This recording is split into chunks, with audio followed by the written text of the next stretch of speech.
muna magbahagi ng salita ng Diyos po. Sa James chapter 4 verse 14, isang talata lamang po ang babasahin. Sabi po dito sa James chapter 4 verse 14, kayo ang hindi nakakaalam na mangyayari bukas ano ang inyong buhay. Kayo ay isang sigaw na sa sandaling panahon ay lumitaw at baka kayo napapawi. Pwede po muna po sandali lang po.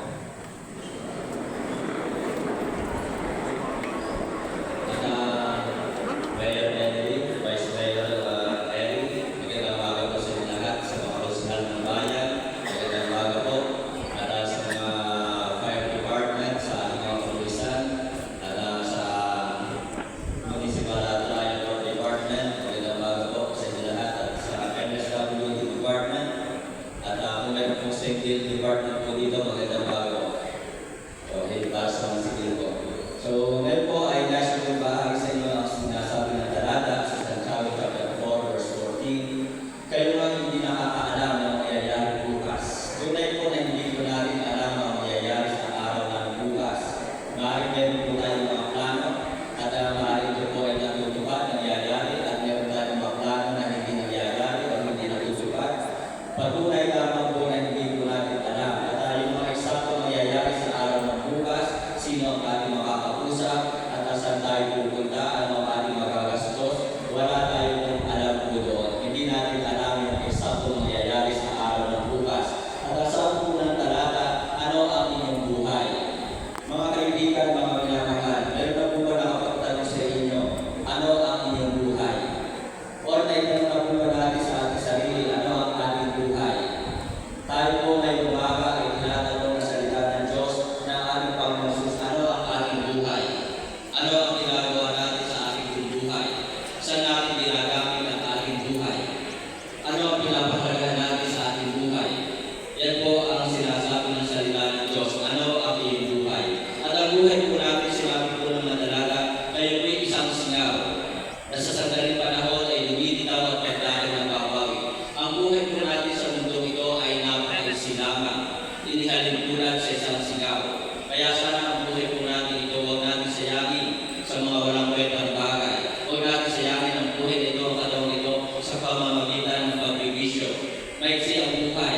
Maiksi ang buhay, bakit? Sapagkat ngayon ay inuubos ng tao ang kanilang oras, panahon sa pagbibisyo.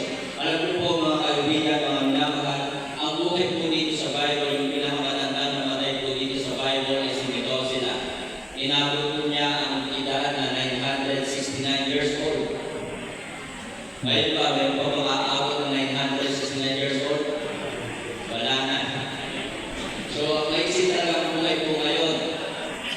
So, maaaring hindi nyo alam, Methuselah, 969 years old. Siya po yung pinakamatandang tao na nabuhay sa mundo ito.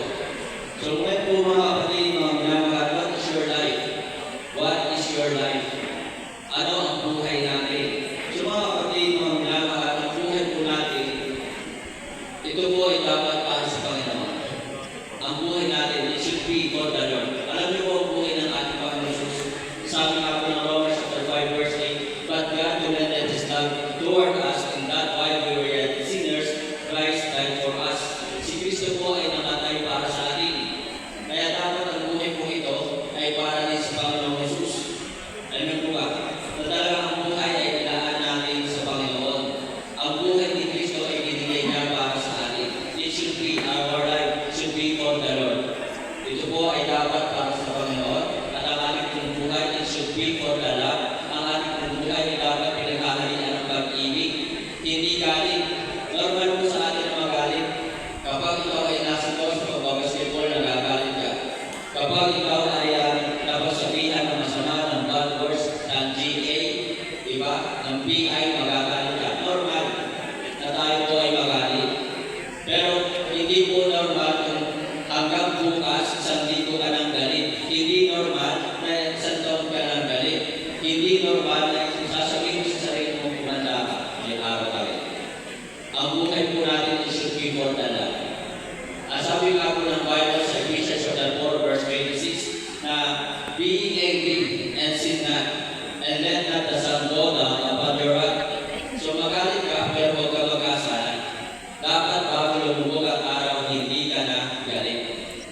ang sinasabi ng Bible.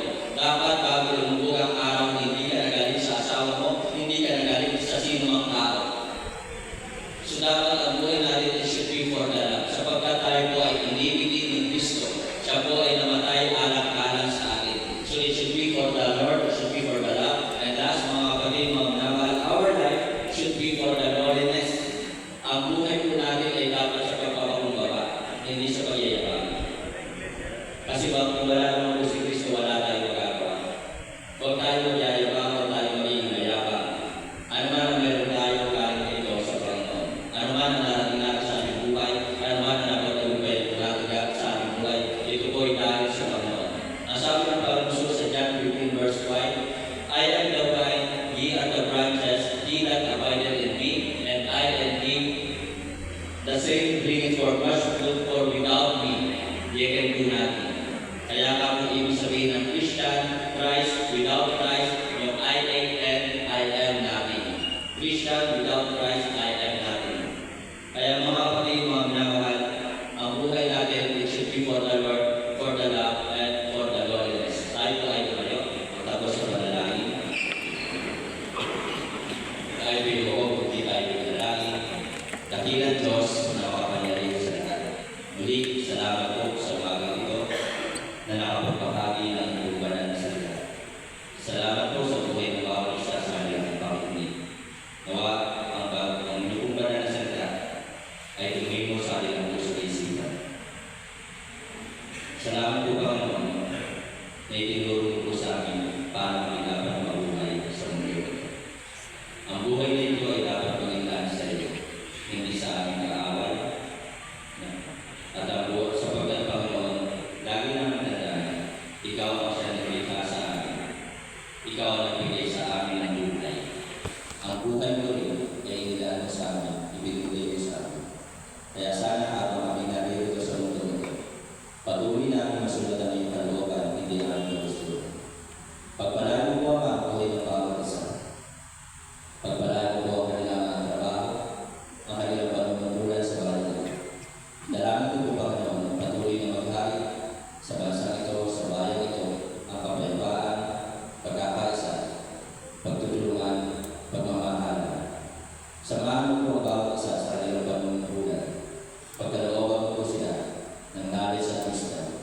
Gabayan mo po sila sa bawat desisyon na kanilang gagawin. Umaasa po kami na nananampalataya. Patuloy mo kong bibigyan ng paglaran ang bayan ito ng mataas na kapoy. Salamat po sa mga nanunungkulan po dito. Nawa, kami po lahat